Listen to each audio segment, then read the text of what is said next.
In year 15, we are watching LeBron James still do things like this, things like this,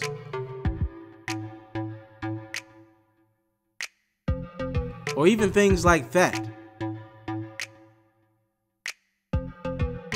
As LeBron James continues to defy gravity on the television screens, perception to most is that King James has never had an injury scare.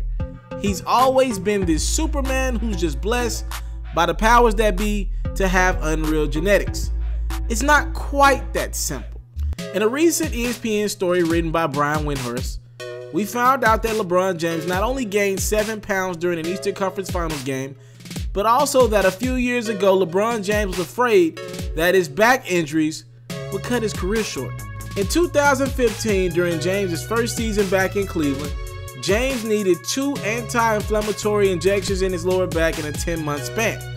One wiping out his entire preseason, and the other forcing him to miss 2 weeks mid-season. James began to grow weary that he was starting to lose some of his bounce.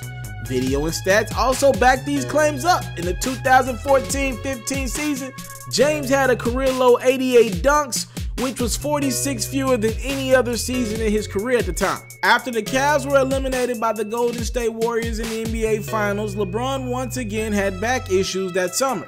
It drove LeBron to reach out to David Alexander, a Miami-based trainer that LeBron had worked with during his days as the Miami Heat. Alexander recommended one of his most valued employees, a man by the name of Donnie Raymond. The former Navy SEAL for 15 years, Donnie is the reason James occasionally wears Navy SEAL hats, if you ever notice.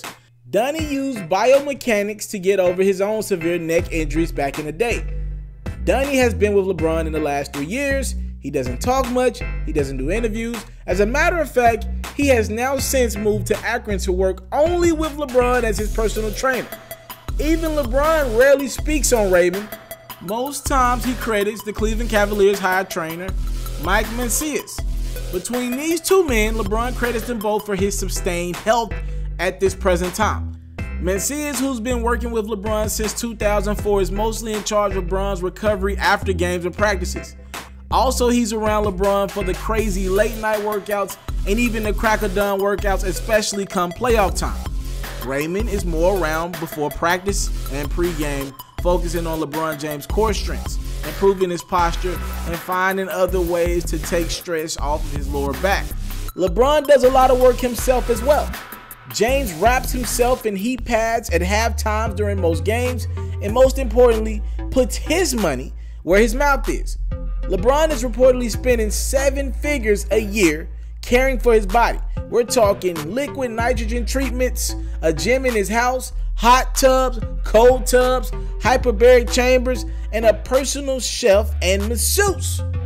James classified his body as a day-by-day process. He once said, "It's every day, around the clock, every single day working on my body, either with treatment or working on my body in the weight room, continuing just to build strength throughout the season when everybody else is kind of tearing down, not putting too much pounding on my legs when I'm on the court, but being very efficient. I've kind of figured that out in my 15th season." Forget basketball. As a fan of anyone who's this committed to his craft, I sometimes wonder, will LeBron James himself make some sort of a documentary, or heck, even a workout tape to show some of his tips on how at an early age he developed such a strict, disciplined mentality. LeBron has been notoriously known not to be much of a club goer unless he's celebrating a championship of some sorts, or a big alcohol consumer. Though he does enjoy a glass of good old wine, LeBron's dedication makes people around him take his body as serious as he does. The likelihood of LeBron ever giving away some of these tips is slim and none, because King James believes it's more about everyone developing their own personal relationships with their body. As a matter of fact, King James once spoke on the body. He said, "I just think over time you kind of learn how to grow with it and how to deal with it when certain situations happen. It's very challenging and you just have to go through it." And there was never someone I could talk to when I was coming up that was a part of this league that I could kind of lean on. I've learned everything on the fly, and I'm not talking about the game. Obviously, I've had coaches, I've had teammates, and things of that nature. But as far as being an NBA player, how to approach it, how your body and how you continue to stay consistent, I've learned all that on my own.